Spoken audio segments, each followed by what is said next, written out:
Selamat pagi anak-anak.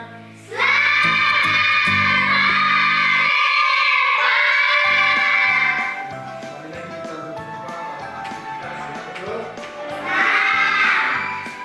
perspektif.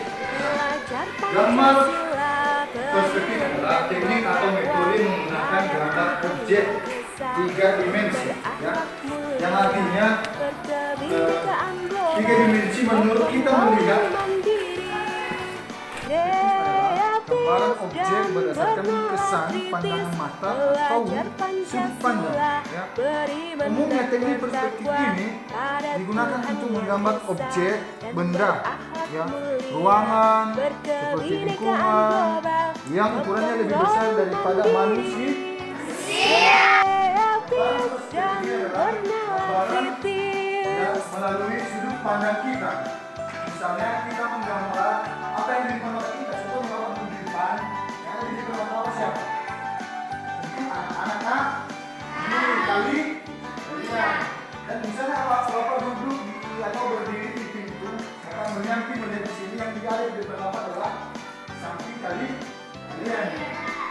Dan jadi kalau kita menggambar itu dengan cara perspektif, ya, kita menggambar sesuai dengan sudut pandang mata kita. Contohnya kita menggambar, gambar itu adalah semakin jauh maka semakin juga kecil yang kita gambar, sehingga kelihatan lebih real nanti gambaran kita itu, atau maksudnya itu kelihatan lebih kayak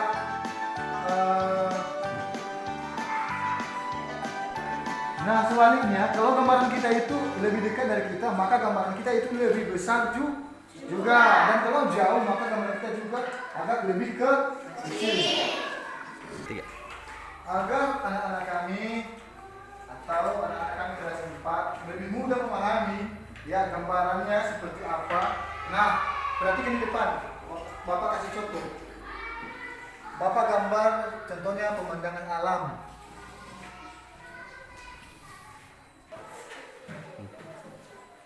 Kita buat garis bantu seperti ini agar kita mudah memahami skala besar kecilnya objek yang kita gambar.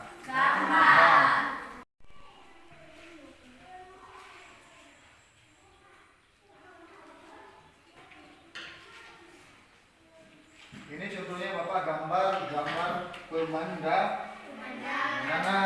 ya. Dan seperti yang tadi Bapak jelaskan, gambar perspektif adalah, ya, gambar contohnya seperti begini, gambar pohon ini yang sudah Bapak tulis, Bapak gambar di depan.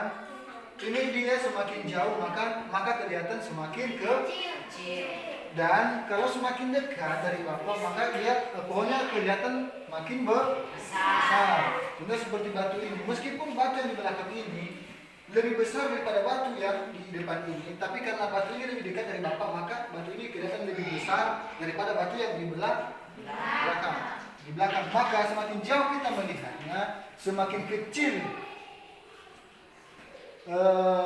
gambarannya, dan semakin dekat ke kita gambarannya, maka semakin besar kelihatannya.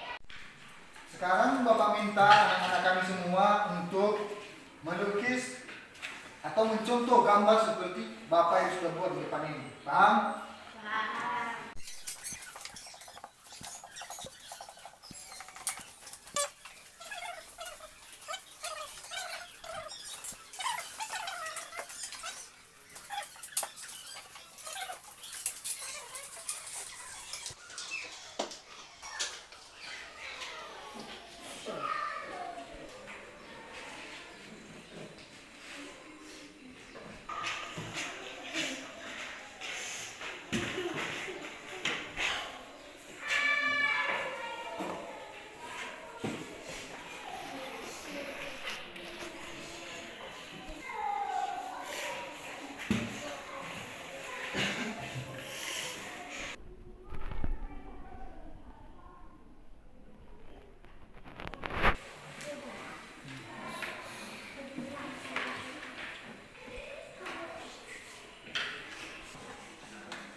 juga yang masih belum.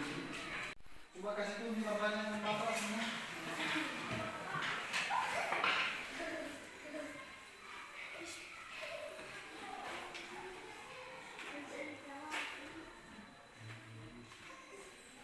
Berarti gambarnya ada yang udah bisa, udah mampu mengikuti, dan ada juga yang masih belum. Untuk itu Bapak harap pada anak-anak kami sekarang itu semua boleh supaya mengulas kembali di rumah, berlatih terus ya, karena kita bisa itu karena terbiasa. Maka dari itu sebelum Bapak tutup, Bapak kasih tugas, kasih di samping buku kalian tugas ya. Karena pada aktivitas 6 ini yang kita bahas adalah memahami skala dan perspektif, maka dari itu Bapak kasih tugas sebagai PR di rumah atau tugas di rumah, yaitu yang pertama, tulis. Yang pertama, apa tujuan memahami menggambar perspektif? Nomor 2, jelaskan apa yang Anda ketahui. Jelaskan apa yang Anda ketahui. Jelaskan apa yang Anda ketahui. Jelaskan apa yang tentang gambar perspektif. Yang ketiga, apa kegunaan dari gambar perspektif? Nah, sekian tugas kita, dan Bapak harap sesuai dengan apa yang kita pelajari, siswa kami juga mampu menjawab soal yang Bapak berikan.